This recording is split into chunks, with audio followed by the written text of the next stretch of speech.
record. Gentlelady from Ohio, Ms. Fudge. Thank you very much, Mr. Chairman, and thank you, Madam Secretary, for being here today.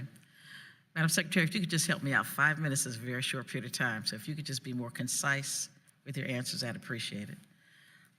Madam Secretary, do you realize that it is your responsibility to educate every child in the United States? It's my responsibility to be the Secretary. It's just a yes or no, Madam Secretary. It's my responsibility to Is that a yes or is that a no? Secretary of Education. Okay. You're very good at evading. That's a really simple question. So we'll move on. My concern is that you spend so much of your time focused on vouchers, how do we fund religious and private schools, and then you come up with something called the Education Freedom Scholarship, which by any other name is a voucher. We are once again picking winners and losers, which is something that my colleagues complained about for years and years about Democrats. You, in fact, are trying to pick winners and losers. Now, I've never been aware of a tax credit that is a $1 to $1, 100% credit. So now we have already decided that we're going to make rich people richer with the tax cuts. We're going to make poor people about the same. Middle class, we're going to hurt with more taxes. So now it's like you guys weren't smart enough to take advantage of all these tax credits. Let me give you another bite at this apple. Let me let you give money to schools so that you can take 100% tax credit. It is the most ridiculous thing that I have ever heard. But once again, by any other name, it is a voucher, and it is something to benefit the rich. Madam Secretary, are you aware that Alabama and Florida have state tuition tax programs, and they have shown no improvement in academic achievement for students? I'm aware they have programs, and you're wrong. They have shown improvement for students. Well, I'd love you to send me that data, please. I would be happy to. You say in your remarks as well as in your testimony, written testimony, that this proposal takes not 1 cent from local public school students or public school teachers.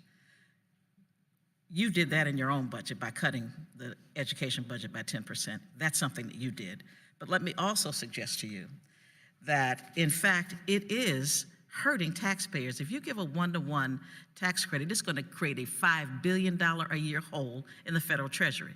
So that's $5 billion that could be spent on education and other things. So indeed, it does hurt students. You talk about freedom, which is just so enlightening for me that it's freedom. Do you know that freedom is not free? This freedom is going to cost us $5 billion a year, $50 billion over 10 years. Freedom is not free. We learned that during the civil rights movement. These are voluntary contributions that individuals... Reclaiming my time. This is my time. Freedom is not free. We have experienced it over and over again. There is a cost to everything we do. Yours just happens to be $50 billion to the Treasury. I just wish that at some point we would just be honest with what we are doing, and we would just tell the American people that what we are doing with this is creating a shell game to fund private and religious schools and their providers using taxpayers as the middleman. That is what we are doing. It is nothing more than another attempt to disinvest in public education, and that is why I asked you the first question, which you couldn't even answer. Do you represent all of the children of the United States? Is it not your job to educate all of the children? It wasn't a trick question. It was a very simple question. So I just hope that the next time you come in front of us, that you would stop the evasion and just give us a simple answer. Mr. Chairman, I yield back.